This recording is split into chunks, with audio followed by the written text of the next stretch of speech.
Welcome into the New Orleans Saints podcast. You'll hear from players, coaches, broadcasters, and writers that cover the NFL on a daily basis. The New Orleans Saints podcast starts right now. Here's your host, Erin Summers. Welcome into the New Orleans Saints podcast. Big day yesterday as the Saints named their 53-man roster Tuesday. Here's head coach Dennis Allen. Always a tough day when you have to make a lot of roster moves, which we had to make today. We're at 53 now. And look, we had to release some good players. There's still a lot to be done in terms of the roster with the practice squad and things of that nature, so that process never really ends. But we went out and had a good practice today, and we're moving forward and starting to get ready for the start of the regular season. We've been talking about the kicking battle all training camp, and the Saints did go with the rookie Blake Grupe. They traded 7-year vet Will Lutz to the Broncos for a 7th-round pick in 2024, meaning the undrafted rookie out of Notre Dame, Grupe, is your new Saints kicker. Yeah, I mean, obviously it's a relief. It's been a long camp. It's been obviously a highly competitive camp. Going against a guy like that's done it for a while and done it at a high level. It was a relief, but that doesn't necessarily mean anything. The job's still the same. But I'm glad to be here. For this team, and just thankful for the opportunity. It was a decision that Dennis Allen said was one of the tough ones after a very competitive camp. That was obviously a tough decision, Look, we felt like we had a chance to get value for a player, and we felt like we had another guy in the building that we had confidence in. So those are always challenging situations. The Saints also parted ways with punter Blake Gillikin, making Lou Hedley, the undrafted rookie out of Miami, the Saints punter. On today's podcast, I'll be joined by John DeShazier and Fox 8 sports reporter Sean Fazende to talk about the initial 53-man roster and one of the more surprising moves, the release of cornerback Bradley Roby. That move puts cornerback Alontae Taylor in as your starting nickel. Still have some work to do, but this is my role now. Kind of no longer having that competition with Adebo right now in the outside corner. I feel like that helps me to be able to focus just on nickel, just focus on what my responsibility is, and no longer have to just rep the playbook. Now we can get a game plan going for the Titans, and I can figure out what my responsibility is and what my job is, and watch tape on who I'm about to face, and I think that will get me ready. All players the Saints put on waivers, cleared waivers, except for offensive lineman Calvin Throckmorton, who signed with the Panthers. That means several of the players that the Saints liked could land back with the team on the practice squad, like wide receiver Shaq Davis, Jontre Kirkland, and safety Jonathan Abram. For the latest, always, head to NewOrleansSaints.com, as the practice squad will continue to take shape throughout the day Wednesday, and roster tweaks can be expected as the Saints approach the first game of the season Saturday, September 10th against the Tennessee Titans. Now, let's bring in the guys. John and Sean, thank you so much for joining me on the New Orleans Saints podcast today. Big day yesterday as the 53 initial roster was set. I guess let's start with just initial takeaways from each of you. Sean, what stood out to you, maybe the most surprising move that you saw? Yeah, the surprising move for me was Bradley Roby. I didn't see a single person covering the team that projected Roby to be off the roster. We just figured it was Taylor versus Adebo on the outside. Whoever lost that battle would kind of work their way in some kind of way. I didn't think there was going to be a scenario where Roby was gone and Taylor kicks inside. It was a surprising move, in my opinion. A little bit of a risky move because I think even by Taylor's own admission, I know he's confident, but I think he still has some work to do at that slot cornerback position. But that was the one I was not expecting. The fact that Blake Grupe won the kicker battle was not foreign, and I think he had a really good camp and certainly deserved the opportunity to at least be in the discussion to win that job. So that wasn't necessarily a surprise. It was I was wrong. I thought Lutz was going to win it, but Grupe ended up getting it, and the Saints got a 7th-round pick. So that didn't necessarily be a surprise. But to me, Bradley Roby was the one, just because he's been pretty shorthanded at that nickel position, and now they're going to turn to Alontae Taylor, who I think even he admits is a work in progress there. Yeah, definitely a lot to dive into there. But John, you want to reiterate the same thing? Anything else you want to add? Yeah, I mean, you kind of have to co-sign on that one. Alontae Taylor, who himself says he's not, really accustomed to that position, hadn't adjusted to it. I don't think he had adjusted to it as well as he wanted to throughout training camp. But basically, this is the Saints throwing him into the deep end, saying, "Look, it's yours. Go do it. We drafted you in the second round. We feel like you're one of our best cornerbacks. We got to get you on the field, and this is the way to do it." And the kickers did throw me a little bit because all things being equal with Groupie and Will Lutz, I thought you go with the experience, but they were able to get a draft pick out of it. So that's a plus. Will Lutz was an undrafted rookie, and you're able to get flip it into a draft pick. And then the punter position, I just didn't know if Headley had done enough to unseat Gillikin. I thought both guys were extremely erratic throughout the preseason. I don't think either one was consistent, and yet they went with I say younger guy, experienced younger guy, but he's 30, so he's older than Gillikin is. But, that one kind of threw me a little bit. I didn't know both kickers would end up out the door. Yeah, that is an interesting thing to point out, the fact that he is technically older than Gillikin. But I know we talked a lot about the kicking battle, the competition there throughout camp. I don't know that any of us really paid much attention to the punting battle and thought that was something that was going to happen. What do you think it's going to take for Headley to prove himself in that position, Sean? No, I'm with you, John. I thought both those guys were inconsistent. I wasn't even sure as I'm watching practice that I thought at some point they may have to look elsewhere at that position. So I think for him, it's a matter of finding some consistency. The punting, it sometimes is glossed over, but when you have a great defense, which the Saints certainly feel like they have a great defense, the punting ties right into that because of field position. You want to give your defense the possible field position for the for your defense going up against an opposing offense. So I just think it's a matter of consistency. Clearly, he showed some kind of promise, something in the way he kicks that gave them confidence to push out Gillikin, who pushed out Thomas Morstead, arguably the best punter in this organization's history. So, look, they must see something in him. Got to trust the coaches on this one. So, I really just think it's a matter of adjusting to the game and finding his consistency on a week in, week out basis at punter. Yeah, I mean, watching those guys at practice, they'd flip-flop days, and there were some times you look and say, is the punter in the building? So you kind of wondered if one would, just take control of the job. And I don't think either one really, really did. So, maybe some of those days that Sean mentioned, some of those days that we didn't get a chance to see him, maybe when they worked out in the afternoon, maybe that was the tipping point for Headley. But, you just didn't see enough, I didn't think, to push out the incumbent. But, the staff had to see something. And as Sean mentioned, it plays right into the defense. You've got to have a consistent punter. You can't be giving away those hidden yards. You can't be giving away field position because a guy is shanking and kicking off the side of his foot and those kinds of things, or he doesn't get the proper hang time and he doesn't get the coverage that he needs to get. So, hopefully those are things that we'll see an improvement in. Well, we'll see how he performs once week one is here and how the Saints really do feel about that position. We talked about Alontae Taylor starting things off here. It seems like it's an endorsement from the scouts, the staff saying, hey, this is your position. So been, I think, difficult for Taylor going back and forth between the outside and inside. And now he knows this is what he's going to have to do. I think mentally he has to wrap his head around that as well. It's been something that he doesn't seem like he's been completely on board with.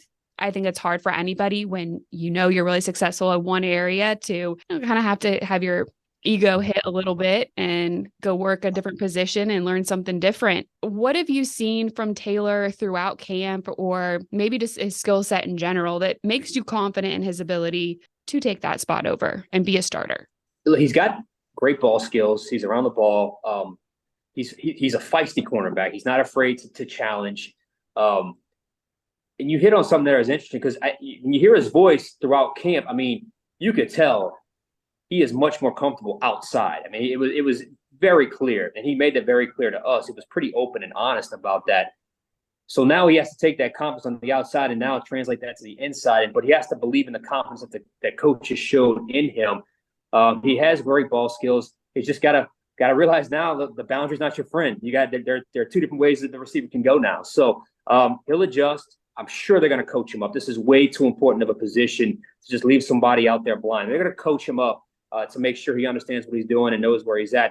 And now, frankly, the competition's over between he and Paulson and Debo. So now it's solely his focus. And when you have sole focus at one position, because I'm not quite sure it was there before, at least in the entirety that it will be now, I think he'll have no choice but to improve at that position. But I'll say this, if it's not there and it's clearly a hole in their secondary and it's a problem, the coaches will adjust at some point. Yeah, I mean, the biggest thing is the buy-in. Is the buy-in there? Because even yesterday, after knowing he's got the job, he just didn't sound really firm about it. And so the buy-in is huge. He's got the athletic ability, obviously, but, it's a different position. And when you go inside, there are more things to worry about. You got to understand where your help is or is not, where you're trying to force a guy into and where you're not, and those kinds of things. And so it's going to be an adaptation process for him. Again, he's got the ability to do it, but does he have the buy-in to do it? Because, with him, it looks like it's more mental than it is physical. And cornerback's a position, nickel, outside, whatever. You can't be thinking. You can't be, inside your head, because if you're doing that, you've lost the rep before you even begin the rep. So he's got to get out of his own head. He says he's a guy who doesn't want to make the same mistake twice. He's pretty hard on himself. He's got to get out of his own way, and hopefully he'll do that. I think it was interesting, too, that he said he was leaning a lot on Tyrann Mathieu for advice about that position. Why do you think that is a good person to lean on, Sean? A, he's been through a lot. B, he's had a lot of success at that position, and he's he's more of a safety now, but he's always been a hybrid type player. So he's just played a lot of football, and he's been through a lot in his football career and just in life in general. So it's just not a bad person to talk to. I know talking to Tyrann now versus when we were talking to him when he was at LSU or even at St. Aug, I mean, you could just tell how much he's matured, how much he's willing to impart that wisdom on his younger teammates. So I think it's the perfect guy to talk to, just because there are going to be some growing pains, and there's going to be some mistakes where he gets exposed, and there are going to be times where he costs the defense with a mistake. Everybody goes through it. So I think Tyrann Mathieu is the perfect person to lean on, because what he's been through, and B, he's on a position, he's played the position, and he's been very successful at the position. Probably a little more successful at the position earlier in his career in the pros than maybe even he was in college, where he was a little more of a lineup all over the field type player. So I think it's the right guy, the right mentor to pick, because like I said before, he's just been through a lot. JD, you've talked about Ugo Amadi in the safety role. Dennis Allen mentioned him as a possible backup to Taylor there in the slot.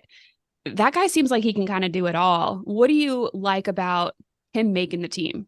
Well, I just like that he's a guy who put his head down and he came to work. And two, he looks like he's got that feistiness that you want, who can play multiple positions. And, the Saints, they love that multiplicity from guys who can, play a little slot and play a little deep, play a little safety and, play a little corner. They like that out of him. He can be the big nickel when you want to do that. He might be, if you go to a smaller, kind of lineup, he might be able to line up and play a little bit of linebacker for you, because he looks like he's got that physicality. And so he's probably a good candidate for it. He's not a guy who's going to be lacking in the confidence. Maybe he's done it a little bit more than Alante, because I think before Alante got here, I think he admitted he hadn't played slot before. Mm-hmm. And it's one of those things where if you hadn't done it before and you don't have a feel for it, you don't really feel comfortable with it. Then he didn't do it last year because, Debo got injured, and so he was able to play corner, so he didn't have to do it last year. So you're trying to get him into it in OTAs, and it's just not the same when you're going out there doing it as when you get out there in training camp and the reps pick up and the speed picks up. So hopefully it's one of those things he can pick up on. But Amadi, I think, is got the temperament to do it now.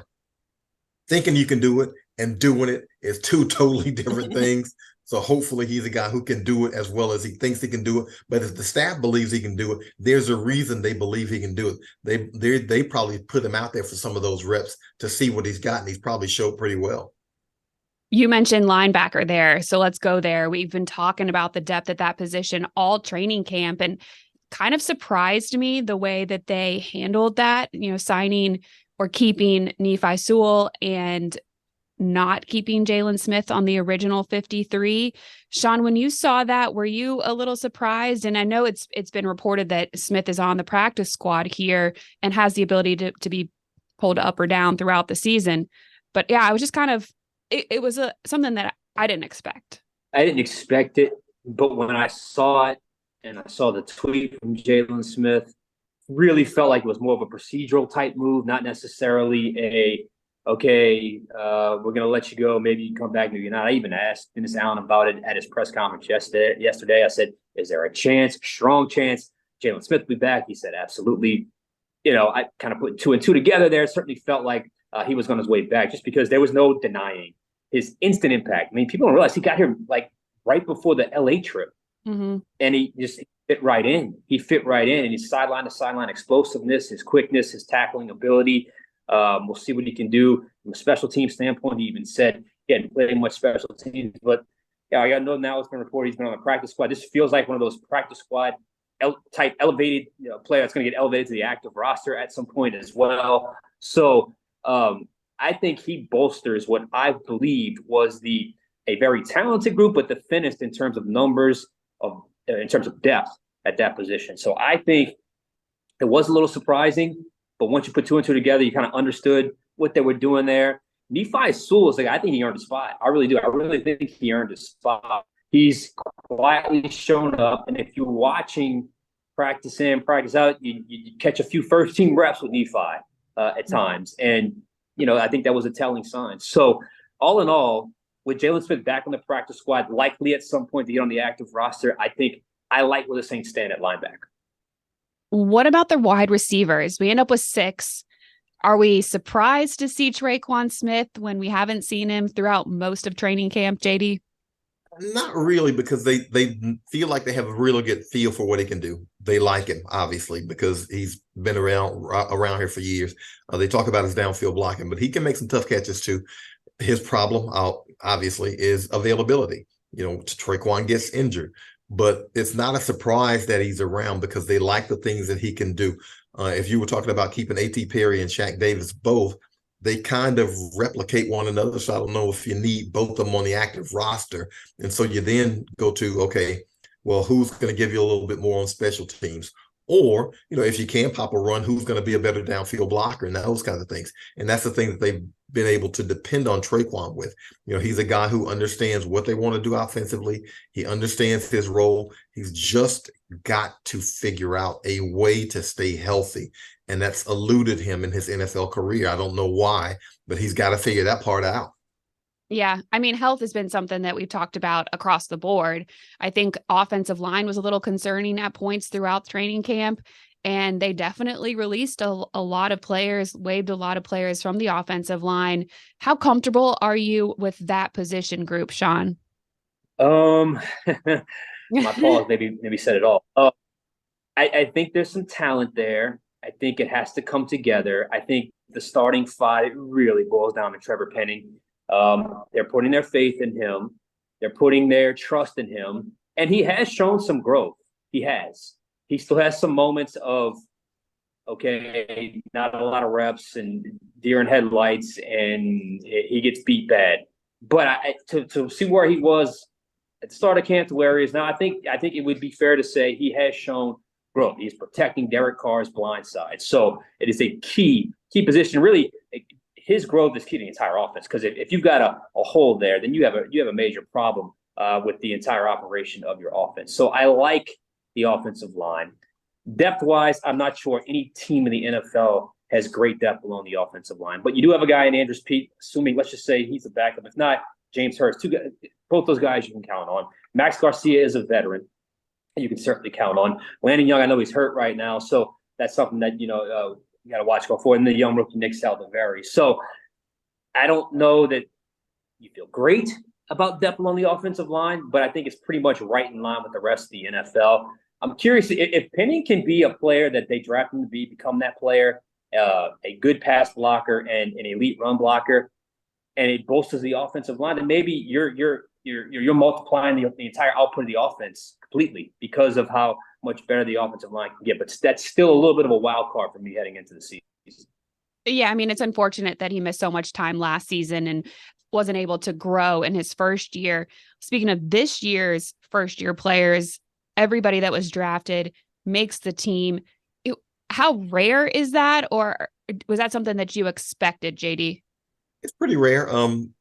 Salvador, you wondered if he had made enough impact to make the 53 man. So, you kind of wondered on that one. A.T. Perry was right on the edge between he and Shaq Davis.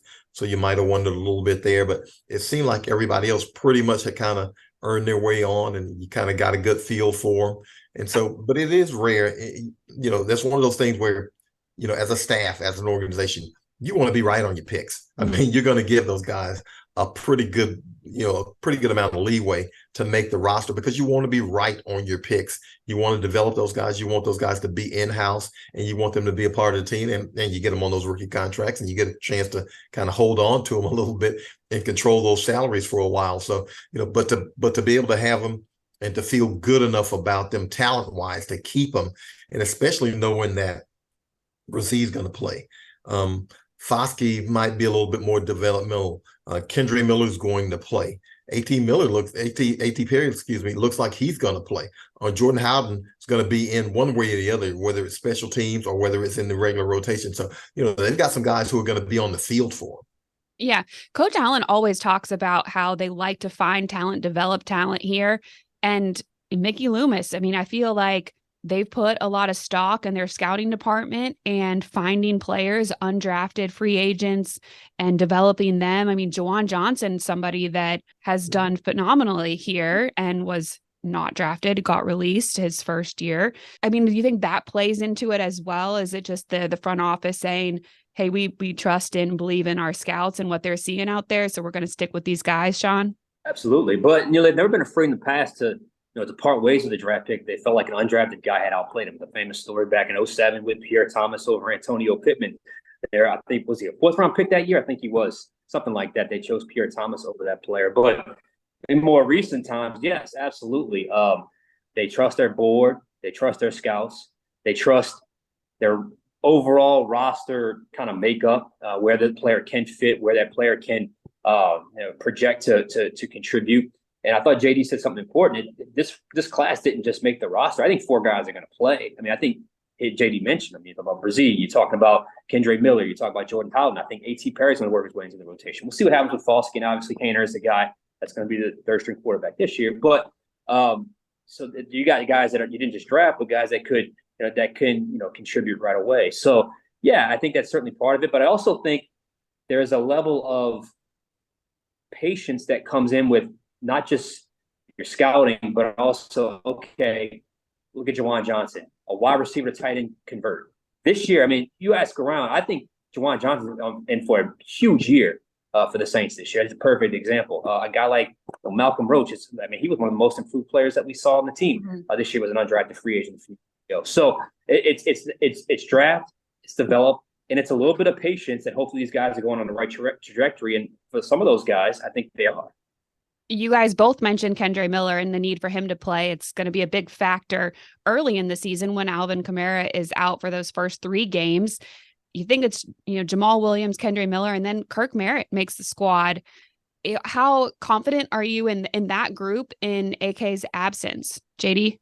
Well, I think Kirk Merritt was a surprise for me, but they kind of feel like he might have some of those Kamara qualities. Kendre Miller showed the catch he made against the Chargers on the wheel route was fantastic. And that's something that I don't know that we knew he could do. We know he can run the ball. Didn't necessarily know if he could catch it, especially that way. So him doing that kind of shows you a little bit of something too. So I think they feel decent about it. I don't know if you feel great about it because Alvin Kamara is one of the best running backs in the league. And when you don't have him, you're missing something, especially in the passing game. Even if the rest of those guys are able to handle the running workload, Alvin, you can do so many things with as a receiver. You can line him up in the slot if you want to. You can probably line him up wide if you want to. He'll run between the tackles. He can get outside, and especially when you get him in those situations where he's one-on-one with the linebacker and he's got those choice routes. That's advantage Kamara. I don't necessarily know if the rest of those guys have that yet. So that's what you're trying to see if they have and if you're going to be missing without Alvin Kamara. But, I think they feel decent enough about it to where, you hope you can get by 3 games without him and you get him back and he's got the fresh legs and he's raring to go and those kinds of things. So we'll see exactly how that develops. But it looks like Kendre looks like he's ready for the task because he played a pretty good game against the Chargers. Yeah, Sean, I know you've been there throughout training camp. You were there in LA watching Kendre as well. he says he wants to get involved in the pass game. He definitely has shown that. I think his skill sets are there. Is he ready to go?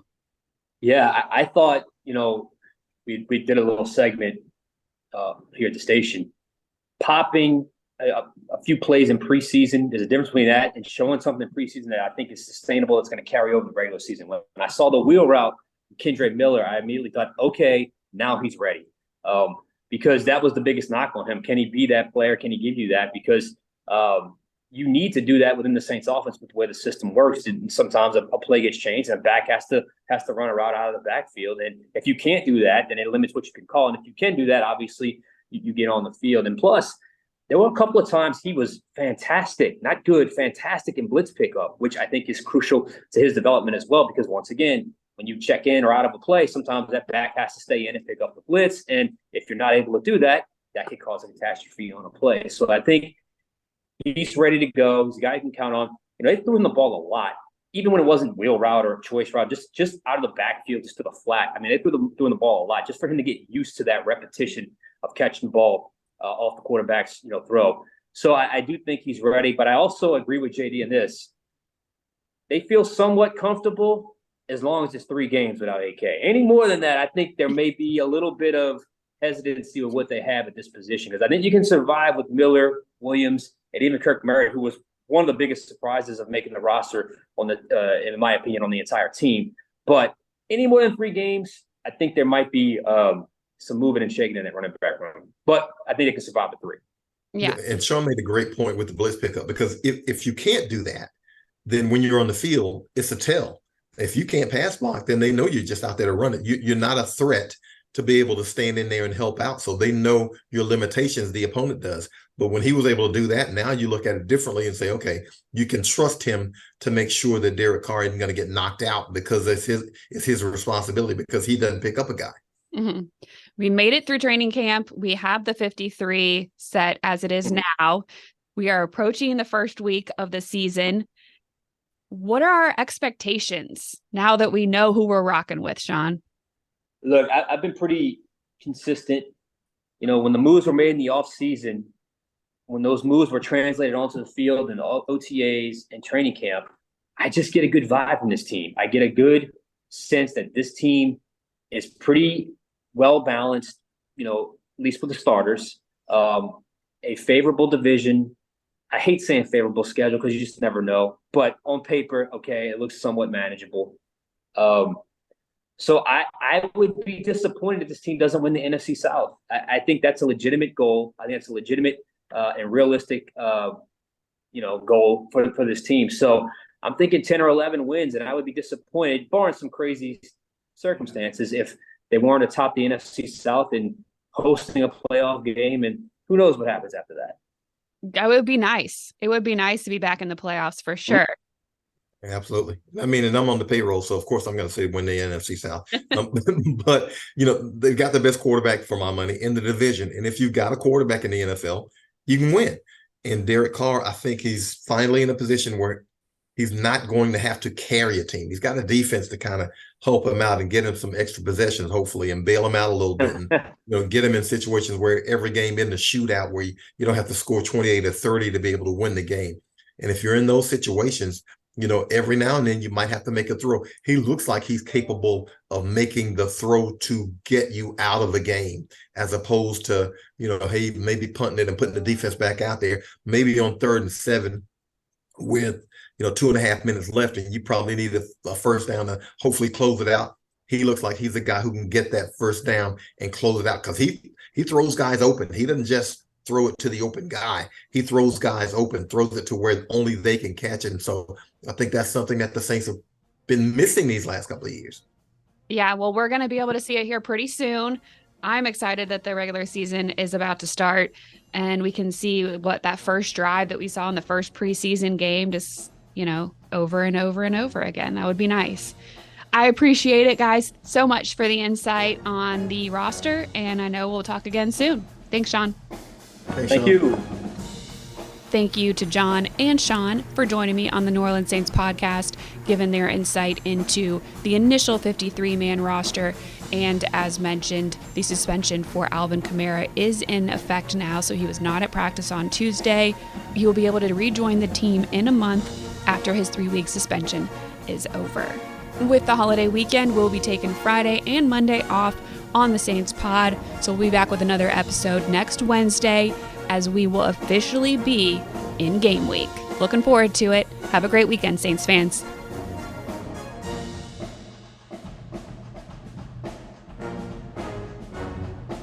Thanks for listening to the New Orleans Saints podcast. Join us 3 times per week on NewOrleansSaints.com, the Saints mobile app, or you can download the podcast on iTunes. We'll see you next time, right here on the New Orleans Saints podcast.